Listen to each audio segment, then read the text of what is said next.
Place au deuxième conteur, Ludovic Endelil.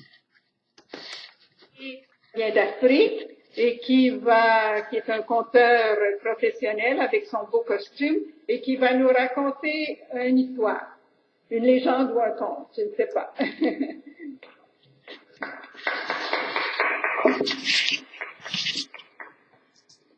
Bonsoir. Je crois qu'on va dire merci à Madame Suzanne Gauthier. Le fait d'attribuer le titre de son livre Sagesse du choix à l'Afrique, c'est assez original parce qu'effectivement, bon, il est évident que dans toutes les régions, dans toutes les cultures, il y a des conteurs.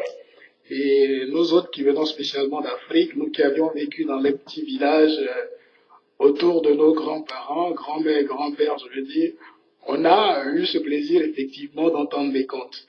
Et les contes chez nous, c'était une façon de transmettre des messages, de transmettre le savoir. Et qui voulait apprendre à être sage dans la vie était soumis aux contes, si on peut le dire. À certains moments, ça devenait presque une corvée parce que pour le grand-père, c'était une nécessité d'enseigner à ses enfants les contes. Et c'est pas tous les enfants qui aimaient bien les contes. Mais moi, particulièrement, j'ai attaché une attention toute spéciale aux contes parce que je pense que j'ai développé ça depuis très jeune, cette attitude culturelle, et c'est ce qui m'amène ce soir devant vous. Et je ne vais pas prendre trop de temps parce que quand Michel m'a dit qu'il y avait un conte à dire ce soir et que j'ai su le contexte, pour moi, j'ai préparé quelque chose d'intéressant. C'est vrai qu'aujourd'hui, la majeure partie de nos contes se retrouvent dans des livres, mais on se souvient encore de la façon dont on nous les contait et on essaie, nous aussi, de mettre un peu du nôtre pour donner le meilleur de nous-mêmes, donner le meilleur de l'histoire. Alors, j'ai choisi pour vous ce soir ce que j'appelle 3 prétendants. Et comme on est dans un contexte familial, eh bien, tout se passe dans un petit village. Un beau petit village d'Afrique comme on le connaît, avec un beau soleil rayonnant, avec une véritable joie de vivre. Un cultivateur très riche, qui avait une fille qu'il voulait donner en mariage, se devait effectivement de lui trouver quelqu'un de sage. Mais comment procéder? Comment s'y prendre pour trouver à sa fille le meilleur homme possible? Vous savez comment nous autres en Afrique, on tient à nos enfants. Et beaucoup de mariages se sont faits comme ça dans cette situation-là. C'est au père de trouver un mari à sa fille. Alors le cultivateur fait appel à tous les jeunes assez solides, assez intelligents du village qui voudraient bien demander la main à sa fille. 3 parmi eux vont se présenter. On aura un griot. Si vous savez ce que c'est que le griot c'est une sorte d'historien. Je peux dire c'est un historien africain. C'est quelqu'un qui compte les histoires de famille de génération en génération.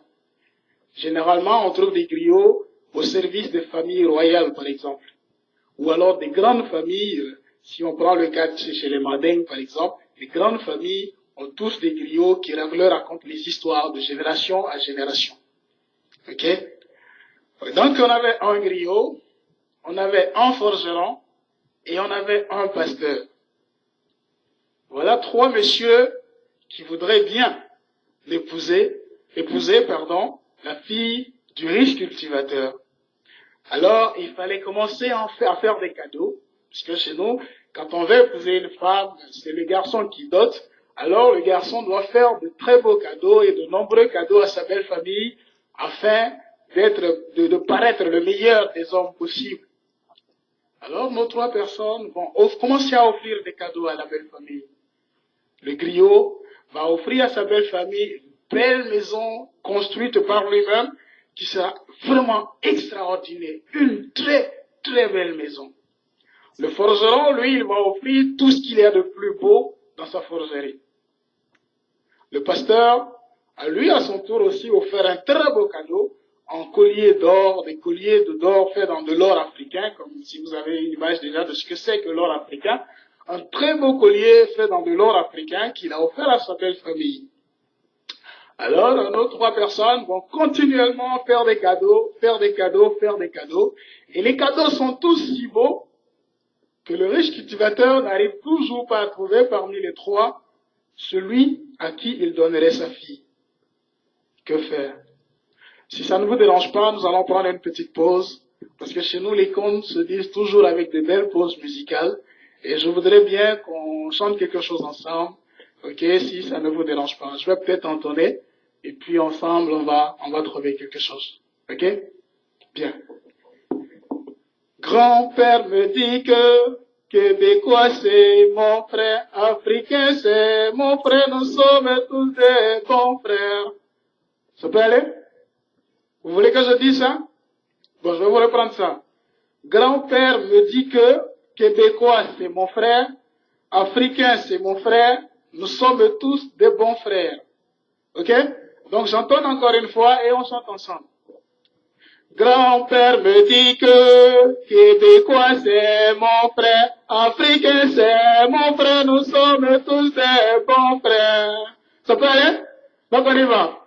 1, 2 et 3. Grand-père me dit que moi c'est mon frère, Africain c'est mon frère, nous sommes tous des bons frères. Bon, allez, merci. Bien. Alors, voilà notre cultivateur qui se doit de se donner encore un peu de temps pour trouver le mari idéal à sa fille. Il va donc trouver une astuce. Il va donner rendez-vous à ces 3 messieurs et chacun devrait venir avec le plus beau cadeau qu'il a. Ce jour-là, effectivement, tous se présentent et chacun donne son cadeau. Voilà encore une difficulté. Tous les cadeaux sont aussi beaux. Tous les cadeaux se valent. Alors, notre cultivateur, qui ne peut toujours pas se décider parce que tous les cadeaux se valent, dit enfin à ces 3 prétendants, écoutez, j'ai reçu vos cadeaux, donnez-moi 3 jours pour réfléchir, et je voudrais qu'à ce 3e jour, vous vous pointiez tous les 3. Cette fois-ci, plus de cadeaux, mais j'aurai eu le temps de décider lequel de vous devrait avoir ma fille. Ainsi donc, le 3e jour, le jour tant attendu, nos 3 prétendants se présentent, parés dans leurs plus beaux habits. Le griot venu avec sa plus belle voix. Vous savez, le griot, c'est l'homme qui conte les histoires, mais qui chante merveilleusement bien l'histoire des familles. Le pasteur, vous savez ce que c'est que les pasteurs?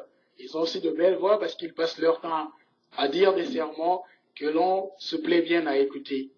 Et le cultivateur, c'est l'homme le plus fort généralement des villages parce que c'est l'homme qui travaille tout ce qui est fer, tout ce qui est métal. Alors voilà que le 3e jour, nos 3 prétendants se présentent. À leur arrivée, quelle grande surprise! Ils trouvent un funérail. La jeune fille qu'ils convoitent tous est décédée. C'est dommage. Elle est là couchée sur le lit et nos 3 prétendants qui s'en mêlent, qui voient la fille morte. Quelle décision prendre? Grand-père me dit que Québécois c'est mon frère, Africain c'est mon frère, nous sommes tous des bons frères. Grand-père me dit que Québécois c'est mon frère, Africain c'est mon frère, nous sommes tous des bons frères. Merci. Alors voilà que nos 3 prétendants viennent trouver celle qu'ils convoitent tant morte. Le père, en pleurs, s'approche des 3 et leur dit, je vous avais promis la main de ma fille, mais hélas, le destin en a choisi autrement. Ma fille est morte. Qu'allons-nous faire? Sans poser de questions, le pasteur s'élève et dit, je voudrais qu'on me rembourse. Tout ce que j'ai donné pour avoir la main de votre fille, je voudrais rentrer en possession de tout ce que j'ai donné. Bien. La belle famille lui remet effectivement tout ce qu'il avait offert. Le forgeron fait la même chose. Moi aussi, je voudrais qu'on me rembourse. Il n'y a pas d'autre solution. Elle est morte. Elle est morte, on ne peut plus rien faire. À la grande surprise de tout le monde, le griot se lève et dit à sa belle famille, vous ne pouvez pas vous imaginer combien j'ai aimé votre fille. Et j'étais sincère quand je disais que je l'aimais. Et si elle est morte, la seule chose que je pourrais demander à ma belle famille, c'est de me donner le droit de faire un beau mausolée à ma femme, enfin celle qui devrait être ma future épouse, et que malheureusement, le destin me l'a arraché. À ces mots donc, la jeune fille prétendue morte se lève et vient se jeter au cou du griot et dit tout de suite, c'est toi que je vais épouser. Et voilà que le forgeron et le pasteur, tout honteux, s'en retournent chez eux. Et aujourd'hui encore où je vous parle, la jeune fille et le griot sont peut-être encore en train de vivre dans leur beau palais. Eh bien voilà, c'était le petit mensonge de ce soir que m'a transmis mon grand-père. Ce petit mensonge grâce auquel nous autres enfants africains, nous avons pu avoir notre éducation. Merci à tous et à plus tard.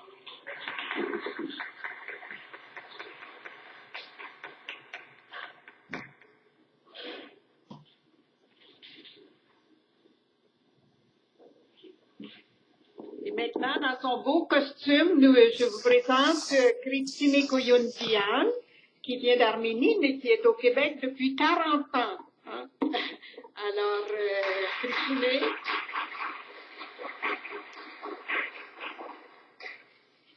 c'est une grande amie qui est toujours dévouée, qui est toujours prête à rendre service à tout le monde.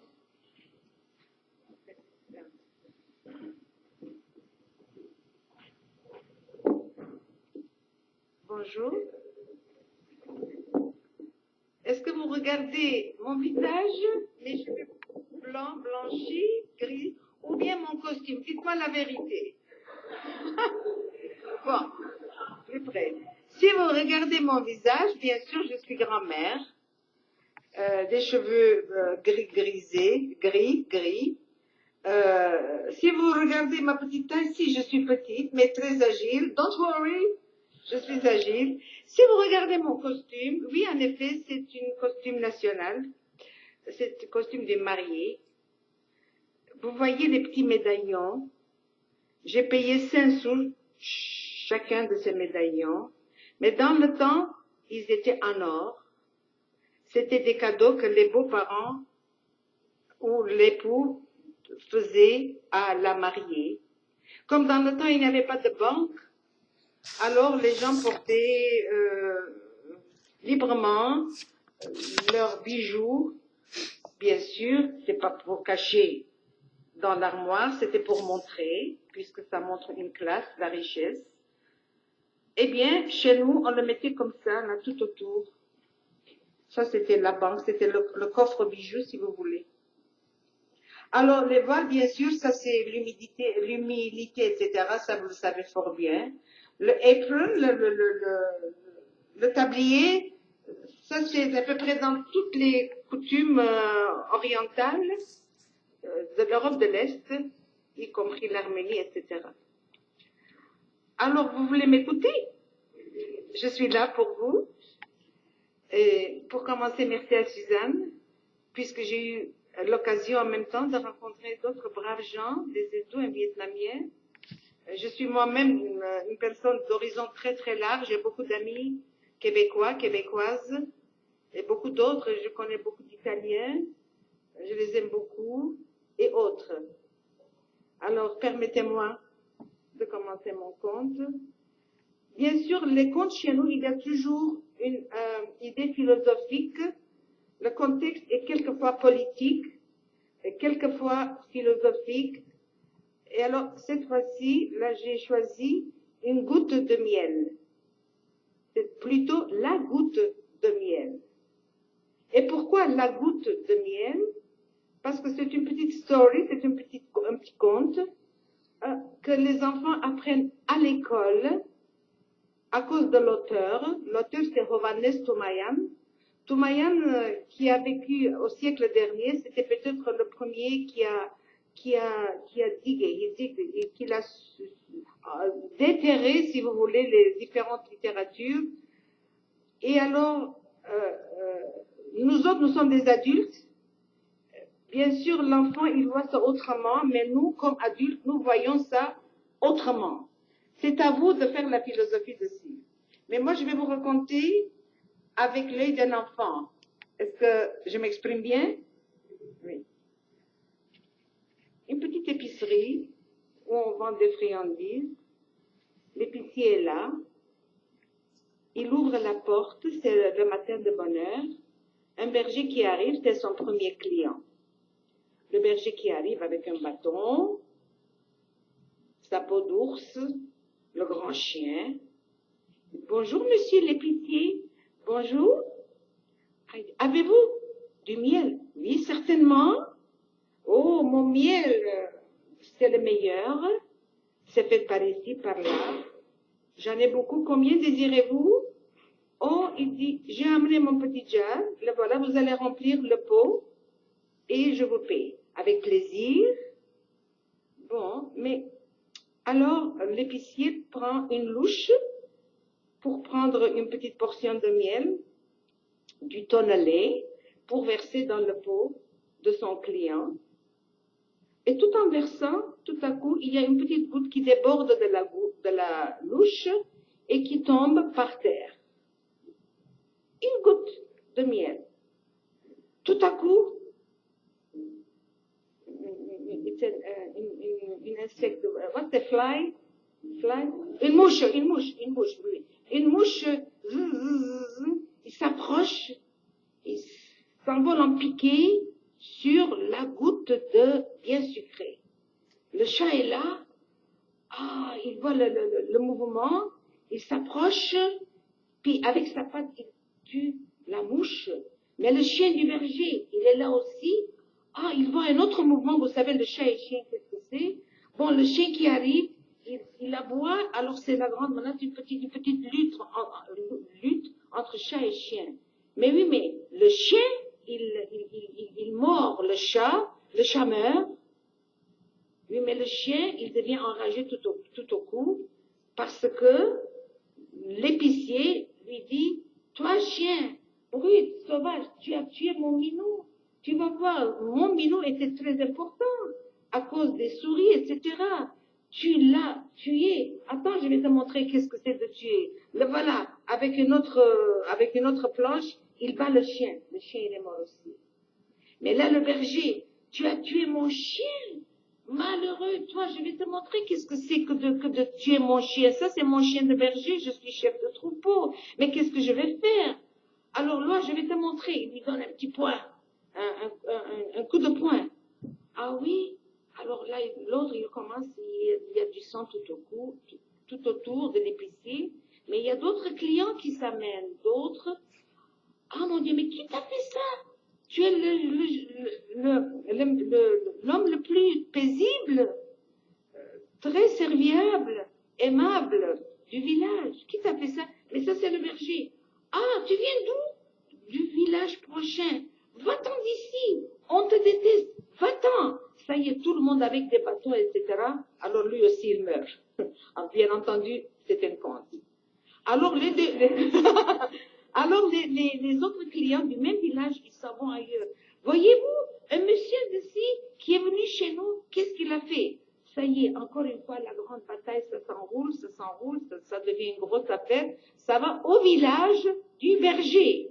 Les autres villageois qui arrivent. Qu'est-ce qui se passe? C'était notre troupeau, c'était le meilleur des hommes. Meilleur des hommes? Vous avez tué tout ça? Alors, malheureux vous autres, on va vous montrer, nous avons une grande armée. Une grande armée? Nous avons aussi une grande armée. Alors voilà, les deux armées qui se lancent. Puis tout à coup, on voit la proclamation du roi. Ce sont deux villages qui sont l'un à côté de l'autre. Ce sont des pays différents, des rois différents.